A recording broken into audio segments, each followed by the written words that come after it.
Hello everyone, कैसे हैं आप सभी। उम्मीद करती हूँ आप जहाँ होंगे स्वस्थ होंगे, मेरे बनाए ब्लॉग को पसंद कर रहे होंगे। जय श्री राम, जय बजरंगबली, जय माता दी। तो आज है थर्ड डे, जो है चंद्रघंटा माता का दिन, जिनके माथे पे अर्धचंद्र है और जो शांति और चेतावनी का प्रतीक है। शांति के साथ ही उन्होंने शक्ति को अपनाया और दुष्टों का संहार करने वाली वो योद्धा के रूप में हम लोग को एक लेसन देती हैं कि वो सिखाती है हमें कि जब ज़रूरत पड़े तो एक शांत इंसान को भी अपनी रक्षा और धर्म के लिए शक्ति दिखानी चाहिए। और फिर फोर्थ डे आता है हमारा कुसमुंडा माता का दिन, जिन्हें इस सृष्टि का जन्म हुआ, जो उनके आर्ट्स आर्म अलग अलग शक्तियाँ और स्पिरिचुअल पावर्स को जन्म देती हैं। ये रूप हमें सिखाता है कि हमारे अंदर भी एक क्रिएटिव स्पार्क है। आज के दिन हम अपने इनर पोटेंशियल को पहचान सकते हैं। तो जो भी नवरात्रों के दिन होते हैं हम लोग के लिए, मैंने पहले भी आपको बताया था, ये एक लेसन की तरह है।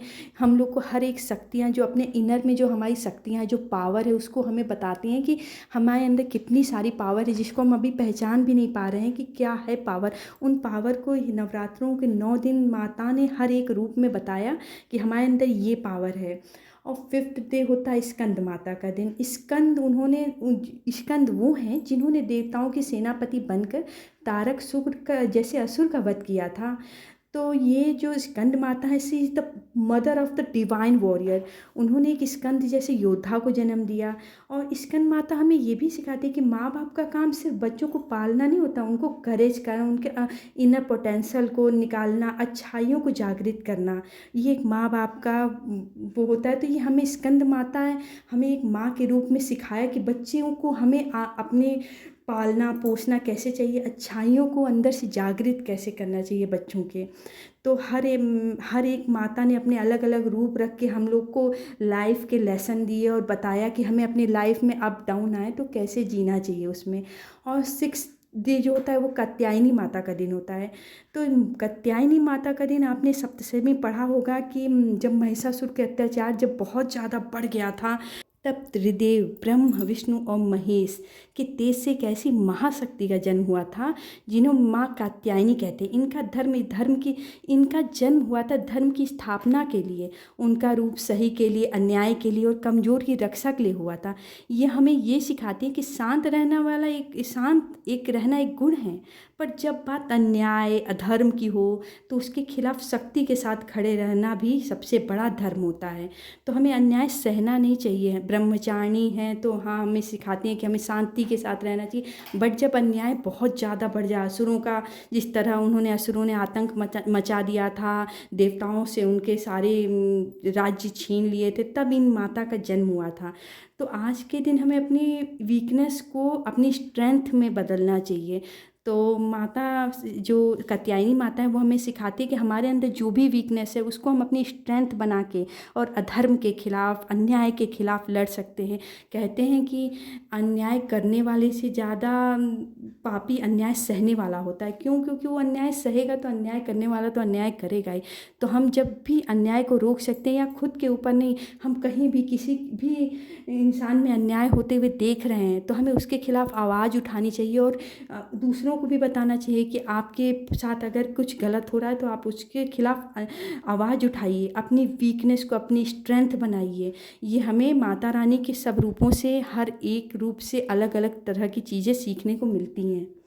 दुर्गा सप्तशी, जो दुर्गा जी की स्टोरी है, एक पावरफुल स्टोरी है जिसमें हर शक्ति डिवाइन एनर्जी है, जिसमें अलग अलग तरह की आदि शक्ति का जिसमें जन्म हुआ, जिनमें शुंभ निशुंभ महिषासुर, आपने सप्तशी में पढ़ा होगा, जिन लोगों के को संहार करने के लिए, देवताओं का उद्धार करने के लिए माता रानी का जन्म हुआ था। तो ये हमें ये सिखाती है कि हमारे अंदर भी बहुत सी पावर है। हमें अपनी फिजिकल, इमोशनल स्ट्रेंथ और मेंटल स्ट्रेंथ, और जब भी शक्ति हो एक कर देनी चाहिए। जब भी हमारे ऊपर कोई भी प्रॉब्लम हो तो हम लोग के अंदर बहुत सी शक्तियाँ हैं। एक मेंटली स्ट्रेंथ होती है, पावर, एक फिजिकली स्ट्रेंथ होती है, इमोशनल भी, जो इंसान इमोशनल होता है वो भी एक तरह की स्ट्रेंथ है। तो हमें सब शक्तियों को एक करके और किसी भी प्रॉब्लम से एक साथ लड़ना चाहिए। और जब ये सारी शक्तियाँ एक होती हैं तब हमारे अंदर दुर्गा देवी जागृत होती हैं। तो इसी तरह हम दुर्गा सप्तशती के हर लेसन में, हर में कुछ ना कुछ उन्होंने सिखाया है, हम लोग को बताया है। और फिर उन्होंने ये भी कहा कि जब जब भी यहाँ पे कुछ भी पृथ्वी पे किसी भी तरह का कुछ भी प्रॉब्लम आएगी तो मैं यहाँ जन्म लूँगी। और उन्होंने ये भी कहा, अपने पाठ में बताया गया है कि उन्होंने कहा हर एक औरत के अंदर मैं निवास करती हूँ, हर एक औरत के अंदर मुझे पाया जाता है। तो हमें औरतों की डिसरिस्पेक्ट तो कभी भी नहीं करनी चाहिए। जब देवताओं को बचाने के लिए, देवताओं के राज्य को बचाने के लिए माता रानी ने जन्म लिया, तो हम लोग को भी अपनी इनर स्ट्रेंथ को पहचानना चाहिए और आगे जो भी प्रॉब्लम हो उसको हंसते हंसते, माता रानी का नाम लेते, भगवान का नाम लेते फेस करना चाहिए। और आप बताइए, अब तो अष्टमी नवमी आने वाली है, दशहरा आने वाला है, तो आपकी क्या तैयारी चल रही है? वैसे तो मैं ये सारे व्लॉग एक पर डे मैं पूजा करती थी, बट मैंने उसके सारे शूट कर लिए थे वीडियो, पर मैं एडिट करके डाल नहीं पाई थी, वॉइस ओवर करने में प्रॉब्लम होती है। फिर 27 सितंबर को मेरा बर्थडे था, तो उस दिन का भी व्लॉग मैं आज ही आप लोग के साथ शेयर करूँगी। मेरा 9 दिन का फास्ट रहता है, तो बच्चे भी कहे कि मम्मी कुछ ऐसा बनाना जो व्रत में खा सको। तो फिर मैंने दोपहर में, चाची ने कहा मेरी कि साबूदाने की पकौड़ी बना लो, फिर मैंने साबूदाने की पकौड़ी और चटनी बनाई। फिर शाम को मैंने ड्राई फ्रूट की खीर, पूड़ी और सब्ज़ी बनाई, जिसका व्लॉग मैं आपके साथ शेयर करूँगी ज़रूर।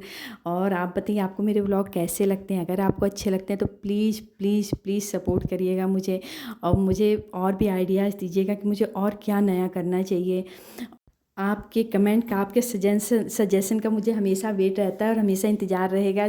आप मुझे कमेंट करिए, मुझे बताइए। तो मिलते हैं नेक्स्ट ब्लॉग में। जय माता दी, जय श्री राम, जय बजरंगबली। बाय दोस्तों।